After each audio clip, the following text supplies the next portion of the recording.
So we're going to look at solving equations, and I have a list of steps that we're going to follow, and we'll kind of look at this as we go through. Let's do a simple example first, and we're going to start with this. This is called a two-step equation because we will be able to solve it in 2 steps. And what this says is 4 times n minus 6 equals 42. So in order to find out what n is, I need to undo all the work that's being done to it so that I can kind of strip away or reveal what n equals. So I look at this, there's 2 sides, and whatever I do to one side, I have to do to the other. So this says 4n minus 6 equals 42. So to solve, we always do the opposite. So the opposite of subtract is add, which gives me, by doing the opposite with the same number, they're canceling each other out. 42 plus 6 is 48. So I need to get rid of the subtraction first because I'm working closer and closer to the n. So I do what's further away from it first, and now the 4 is right up against it. So 4 times n equals 48. So I do the opposite of multiply is divide, so I divide both sides by 4, and n equals 12. So that's my solution, at least I think that's my solution. So I do RSS to check my solution. So 4n minus 6 equals 42. 4 times 12 minus 6, does that equal 42? Well, I put this in the calculator. 4 times 12 is 48, minus 6 is 42. So yes, that checks. So my solution is 12. So what we did first is we actually added 6 to both sides so that we would have the variables, the numbers on one side and the variable on the other.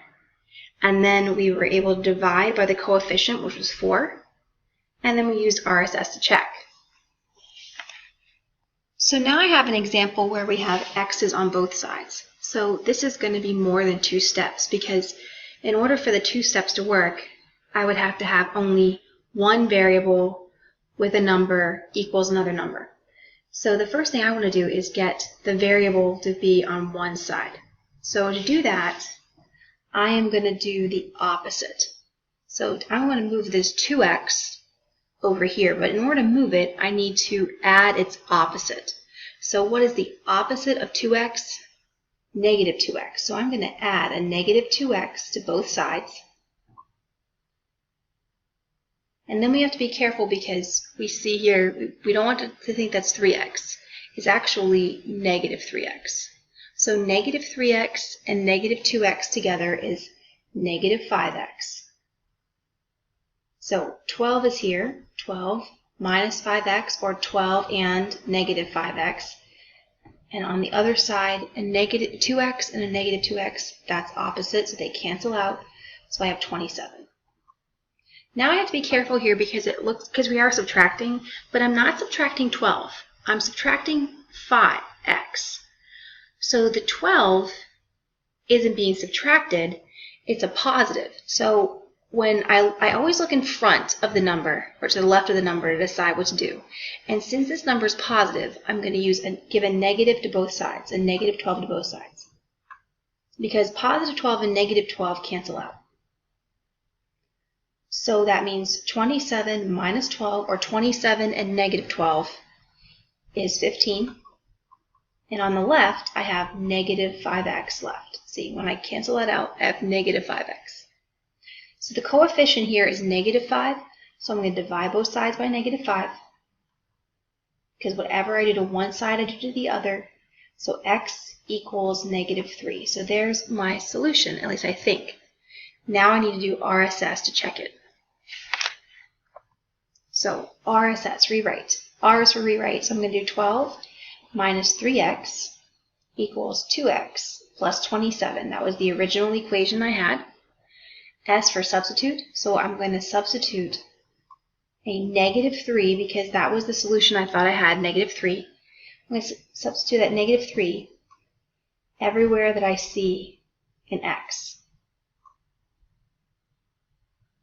Then I'm going to evaluate this side of my calculator. So I'm going to get, this is going to actually be 21 because 3 times 3 is 9, so 12 minus negative 9 is 21.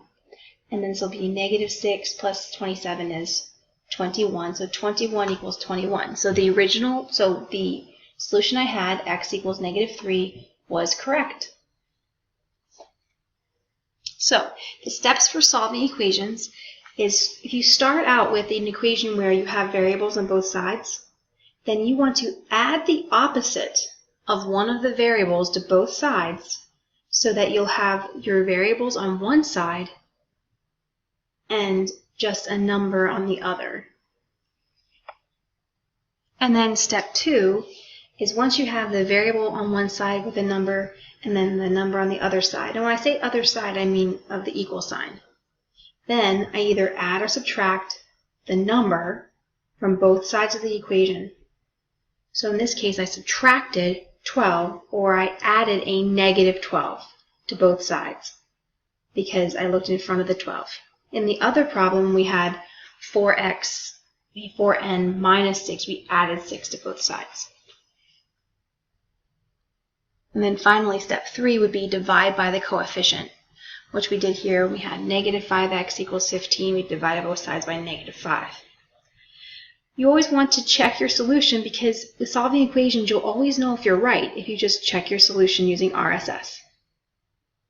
I hope that those instructions were helpful to you and that you took notes and that this will be the last time you have to get remediation on solving equations. Thanks. Have a great day.